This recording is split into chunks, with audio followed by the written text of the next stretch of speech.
كنت عايش في قصر كبير أو كوخ صغير من غير سرير، واثق في إله إنه القدير يحول ظروفي كلها لخير. لو كنت عايش في قصر كبير أو كوخ صغير من غير سرير، واثق في إله إنه القدير يحول ظروفي كلها للخير. يحول ظروفي كلها للخير، يحول ظروفي كلها للخير.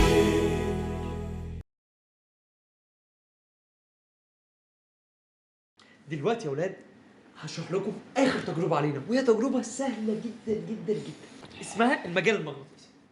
الادوات اللي معانا مفك، معانا خشب، معانا مغناطيس عادي جدا مفيش اي حاجه، ومعانا مسمار.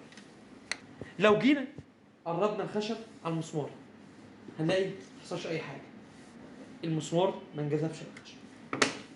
طيب لو جينا قربنا المفك على المسمار محصلش اي حاجه. طب لو جينا مسكنا المغناطيس وقربناه للمسمار كده هنلاقي اللي حصل، انجذبوا لبعض. بس مش بينجذبوا كده وخلاص، لا، في حاجه اسمها المجال المغناطيسي اللي احنا بنشرحها ليه مسافه معينه. يعني لو حطينا المغناطيس هنا مش هينجذب للمسمار خالص، طب لو حطينا هنا مش هينجذب برضه، طب لو حطينا هنا هنلاقي المسمار انجذب له. هو ده بقى يا ولاد اسمه المجال المغناطيسي.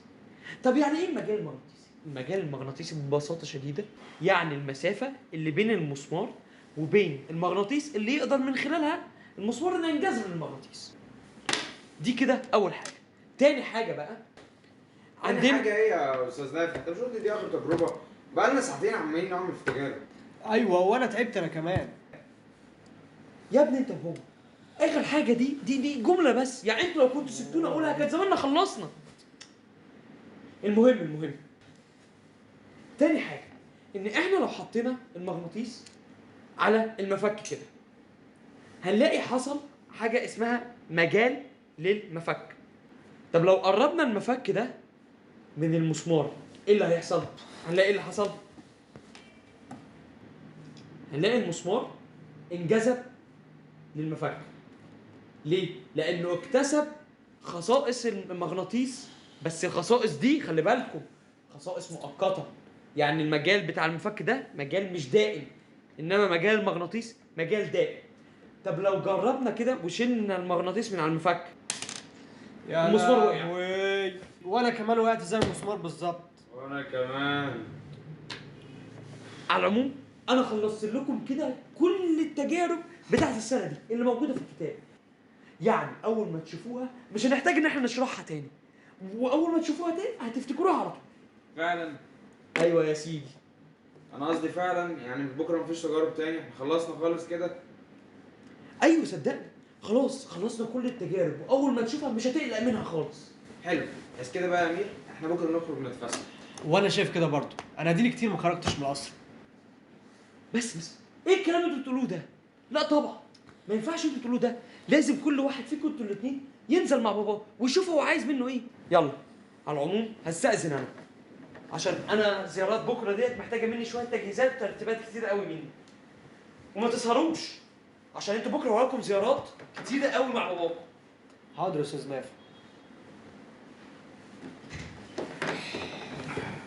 ايه يا معلم؟ يعني انت كده مش معايا بكره؟ ده على اساس انك معايا بكره يعني. طب وهنسكت؟ لازم نعمل حاجه. وهنعمل ايه يعني؟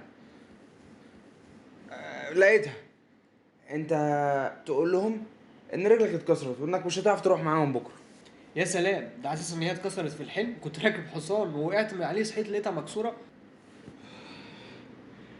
بس هي دي لقيتها. قول يا نافوره الزكاوه. حلوه نافوره الزكاوه دي. انت تقول لهم انك تعبت وانك دخلت رجعت 3 مرات بالليل، وانك خايف لا تكون كورونا وخايف تعدي الملك فمش هتقدر تروح معاهم.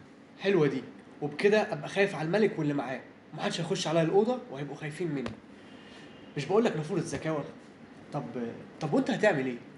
انا بقول له اي حاجه، هو كده كده بابا مش فاضي فهيصدق اي حاجه وخلاص. هتقول له ايه يعني؟ بطنك وجعاك برضو؟ ما تشغلش بالك انت بس. خلي بالك المره دي مش اي حاجه.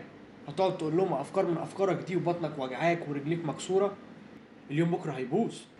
بس لقيتها دي كمان. انا هقول لهم ان احنا عندنا تجارب مع استاذ نافع في القصر، وان التجربه دي لو فاتتني مش هفهم حاجه السنه الجايه، وان الماده دي اصلا صعبه. فهو عشان بيخاف على مستقبلي هقول له روح انت وانا هقابله الزبون، وانا ابقى بقى حر ونخرج سوا. صح، وبرضه تبقى ضربت عصفورين بحجر، وبكده تجيلي القصر وما تروحش الورشه. قشطه. اروح انا بقى ايه الحق بابا قبل ما ينام عشان اظبط الدنيا. وانا كمان هنام بدري عشان استاذ نافع هيصحيني. سلام يا صاحبي. قشطه، سلام يا زميلي.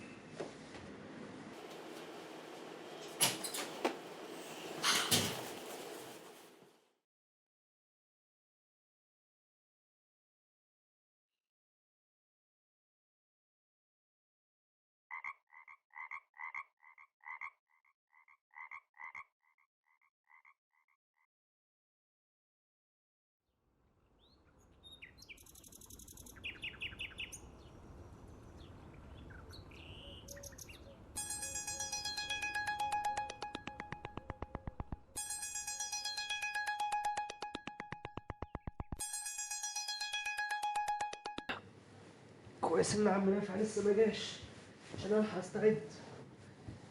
يا بوي.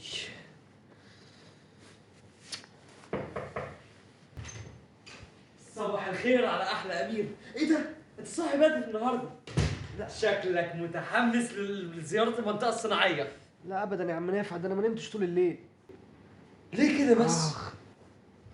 سخن جدا يا عم نافع وبطني وجعاني ورجعت اكتر من 3 مرات ورايح راجع على الحمام، وشكلي كده مش هقدر اروح الجوله مع بابا مع اني كنت متحمس ومجهز الشنطه كمان اهو، بس انت شايف يعني انا مش قادر. انت حاسس بايه طيب؟ ما بقول لك بطني وجعاني وسخن جدا، حتى شوف كده. بس انت مش سخن. لا، ما انا اصلا كنت مشغل التكييف فتلاقيني بردت شويه، لكن انا سخن جدا. حتى اكشف عليا كده. طب انت كده محتاج دكتور. مش مهم يا عم نافع، روح هات انت البلطو الابيض والسماعه واكشف عليا. بلطو ابيض بسرعه يا عم نافع. ماشي، يا ابوي. انا اجيب البلطو الابيض والسماعه واجي اكشف عليك. شكلها نفعت معايا.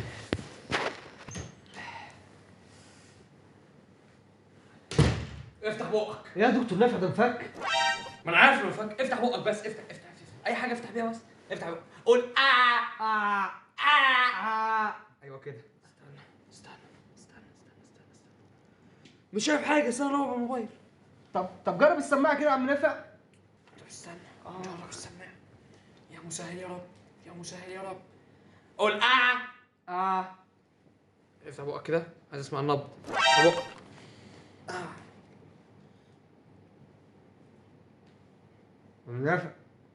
عم نافع اصبر يا عم، اظبط الترددات يا عم. تردد ايه يا عم نافع ولا تلفزيون؟ بقول لك معاك السماعه بتاعت الدكاتره. لا ومش بعرف استخدمها. يا ابني افهم ايش فهمك انت في الطب؟ ده اسمه الطب الحديث مع الفيروس.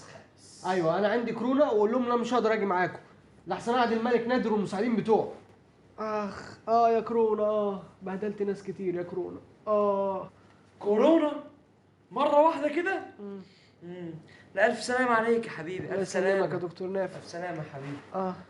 على العموم انا هكتب لك على 3 فيديوهات كده واي مقطوعتين موسيقيه واي فيديوهات كده. ايه وترانيم ايه يا عم نافع؟ انا بقول لك تعبان مش زهقان. انا هبعت لك اللينكات بس على الواتساب، انت بقى شوفهم انت. ماشي يا عم نافع، وابقى اعتذر لبابا واقول له انا مش هقدر اجي الجوله معاه. طبعا. الف سلام عليك يا جلاله الامير. الف سلام عليك. الله يسلمك يا دكتور نافع. تعبت. السلام عليك. سلام يا عم نافع. سلام. شكله صدق. ما اكلم بقى الواد رفيق هقول له.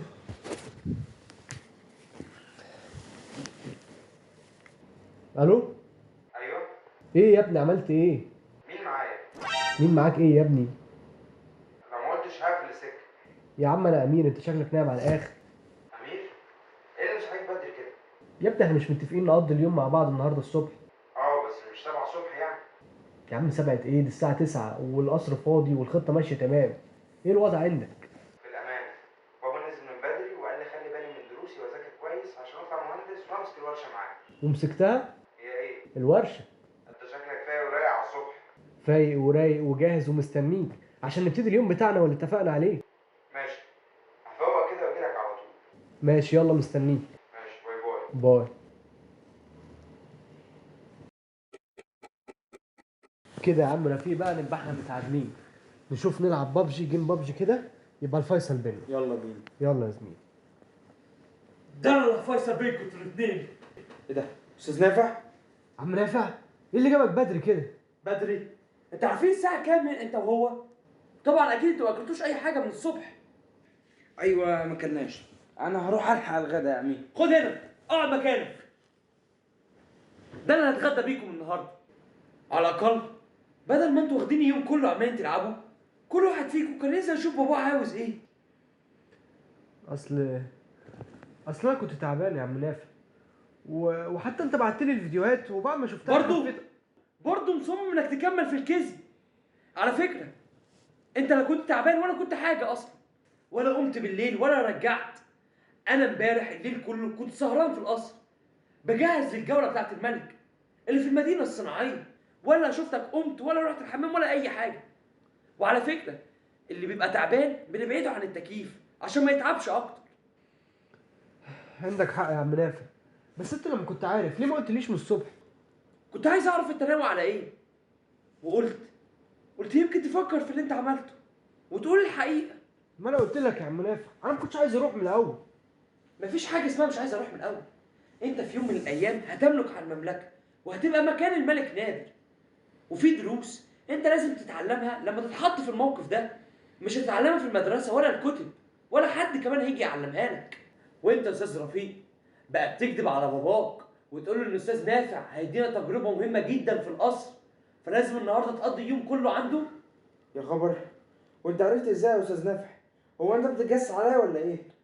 هو اللي انت ما تعرفوش ان الجوله اللي قام بيها الملك نادر في المدينه الصناعيه فيها ورش باباك، وهو اول ما شافني استغرب جدا وسالني على الموضوع ده. يا خبر، انا ازاي ما توقعتش ان الملك هيكون في المدينه الصناعيه، مع انك قلت لي الصبح ان في جوله في المدينه الصناعيه.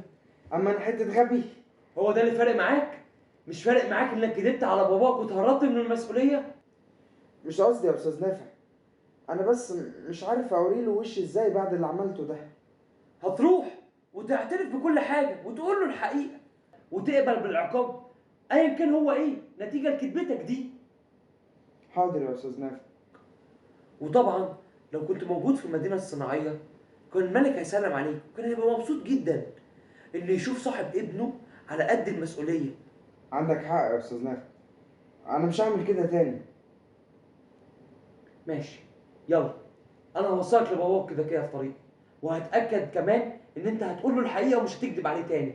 طبعا انت استاذ امير هتروح الملك وتقول له كل حاجه وطبعا مش هتكذب. على العموم هو الصبح سالني عليك، قلت له مش هيقدر يجي، وقلت له انه هيجي بنفسه ويحكي لك كل حاجه. حاضر يا عم نافع، انا هعمل كل اللي قلت عليه. يلا بينا يا رفيق. يلا بينا يا عم نافع.